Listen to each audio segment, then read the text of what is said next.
Bienvenue dans cette nouvelle édition du 12-15, voici les titres. Le Congo s'apprête à célébrer les 54 ans de son accession à l'indépendance. Les festivités auront lieu ce vendredi dans une atmosphère politique tendue. Discussions entre pouvoir et opposition à Djibouti, elles ont eu lieu fin juillet entre le président Ismaël Omar Guelleh et le leader de l'Union pour le Salut National, Ismaël Guédi Arred. Et puis la lutte contre le blanchiment de capitaux au Tchad, les professionnels du secteur bancaire y sont associés. Objectif, sécuriser les circuits financiers du pays. Célébration de la fête de l'indépendance au Congo, l'occasion pour les différents partis de dresser un bilan de la situation politique, un climat partagé entre l'attente des élections locales sans cesse repoussées et le débat prématuré autour de la réforme de la Constitution. Charles de Jouvenel.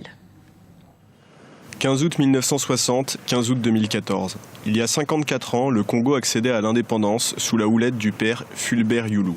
Depuis, le pays a connu plusieurs coups d'État avant de se stabiliser avec le retour au pouvoir du président Denis Sassou Nguesso en 1997 suite à un ultime coup de force. Une stabilité qui a bénéficié à l'économie dont la croissance est passée de 3,4% en 2013 à 5% en 2014.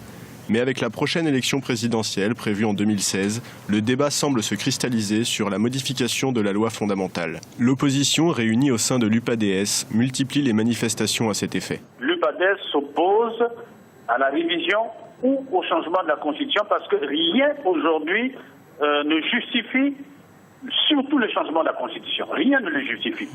Si nous allons pour un changement, parce qu'il faut prendre en compte les évolutions de la société, le type de régime dans lequel nous devons vivre, oui, mais le débat est serein.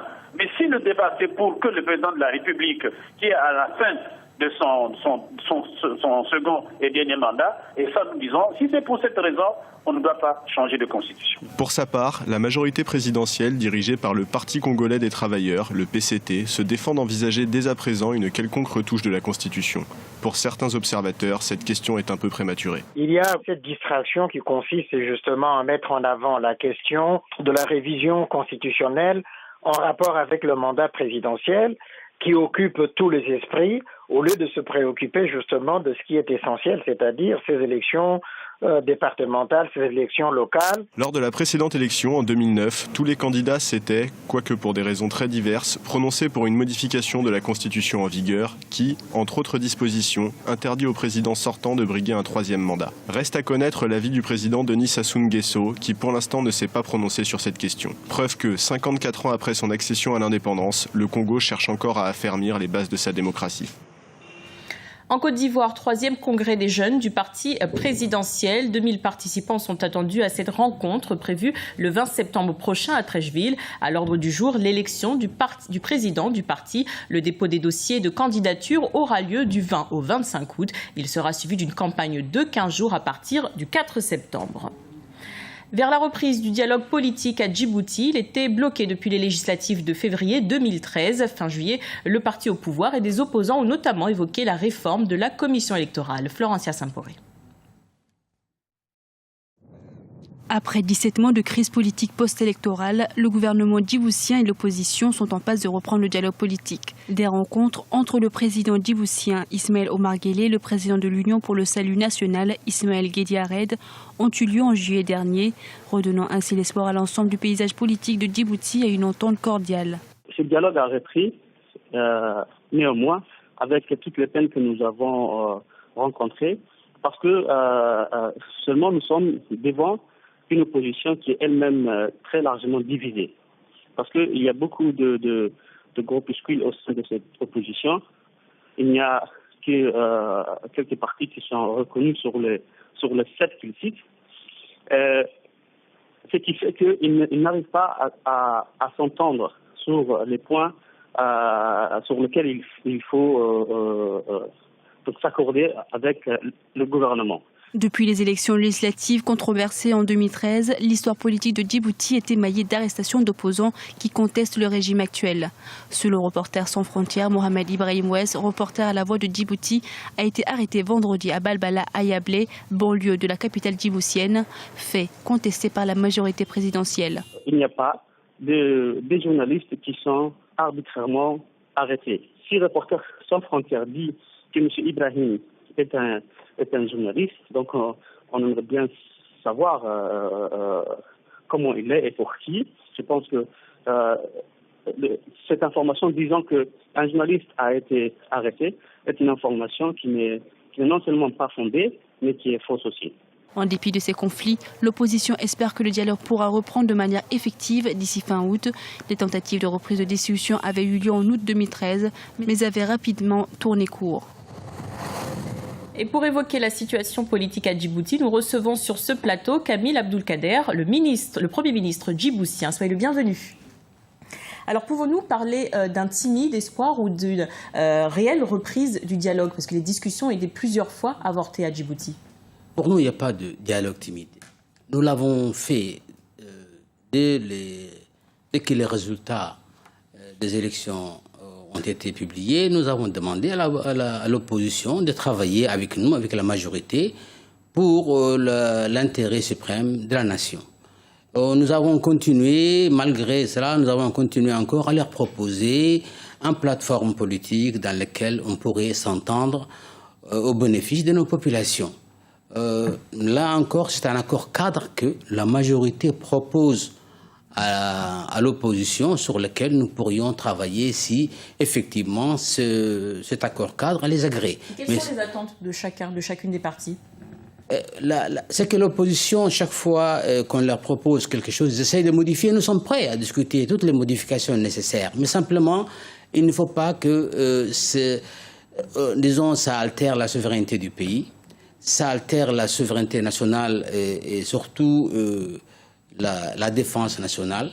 Donc c'est tout ça, tous ces problèmes aussi économiques qui se posent dans le pays. Nous avons pris des engagements avec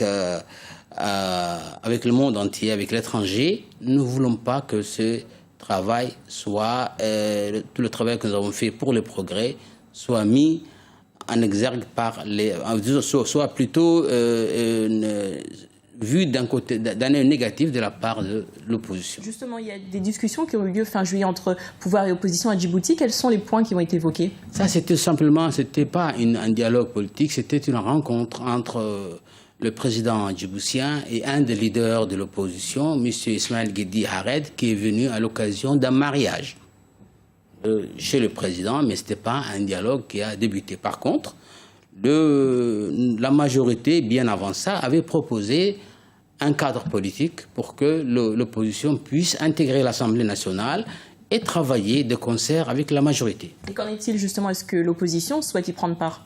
L'opposition a fait des remarques sur un certain nombre des articles que nous sommes prêts à discuter. Et d'ailleurs, actuellement, les discussions sont en cours et nous espérons cette fois-ci aboutir à une solution. Et qu'en est-il de la liberté de la presse à Djibouti? On a entendu qu'un journaliste aurait récemment été arrêté, ce que conteste le pouvoir. C'est que, d'abord, est-ce que ce journaliste a été arrêté parce qu'il a publié des écrits, ou parce qu'il a fait une publication, ou est-ce qu'il a parlé un jour pour dire la liberté de la presse ne marchait pas à Djibouti? Non. C'est une personne qui a été arrêtée dans un cadre de maintien de l'ordre. Il n'est ni journaliste, ni quoi que ce soit. Si je vous disais demain, si je vous disais maintenant, moi aussi je suis le pape, est-ce que vous allez me croire? Toute personne qui dit d'un côté qu'il est journaliste alors qu'il ne l'est pas, il s'est fait arrêter, il dit qu'il est journaliste. Si ce n'est pas un journaliste, on veut dire que c'est un défenseur des droits humains qui est arrêté. Donc, il faut avoir, et c'est ça, c'est l'opposition, chaque fois il le fait, nous le savons. Mais bien sûr, les Djiboutiens savent pertinemment que ces gens-là ne sont ni journalistes, ni défenseurs des droits humains. Merci, M. Kamil Abdul-Kader. Je rappelle que vous êtes Premier ministre de Djibouti. Lutte contre le blanchiment d'argent et le financement du terrorisme. Au Tchad, les banques, les établissements des microfinances ou encore les bureaux de change y sont associés. Plus d'une centaine d'agents de ces institutions ont d'ailleurs suivi une formation ce mercredi à N'Djamena. Un reportage de Daniel Aboki, notre correspondant au Tchad. La lutte contre le blanchiment de capitaux et le financement du terrorisme s'intensifie au Tchad. Après l'opération dénommée Cobra en 2012 contre le blanchiment de capitaux, des initiatives se multiplient pour lutter efficacement contre ce fléau.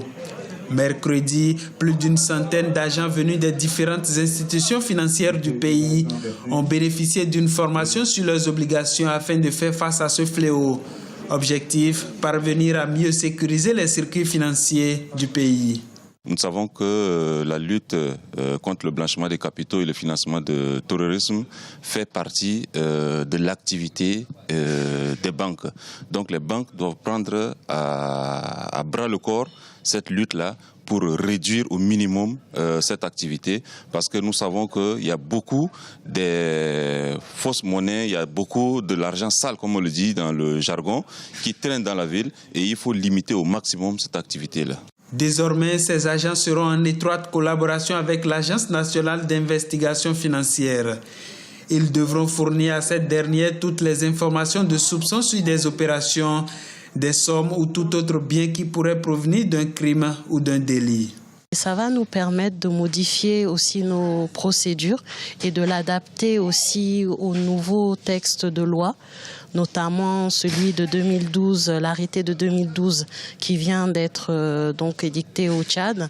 Et donc ça va nous permettre vraiment de former notre personnel et d'empêcher toute dérive au niveau donc de la banque. Ceux qui n'étaient pas bien outillés, sans se rendre compte, ils contribuent à ces financements de terrorisme ou de blanchiment des capitaux. Or, comme nous sommes déjà outillés dans ces domaines, nous allons dire que désormais dans ces pays de Toumaï, le risque doit être zéro. Le blanchiment d'argent est un acte qui consiste à dissimuler des fonds de provenance illicite en les réinvestissant dans d'autres activités. Le gouvernement tchadien a fait de la lutte contre ce fléau une de ses priorités. Son engagement a permis de récupérer en 2012 plus de 25 milliards de francs CFA. Nous vous remercions pour votre fidélité. Dans un instant, une nouvelle édition de l'information sur Africa 24.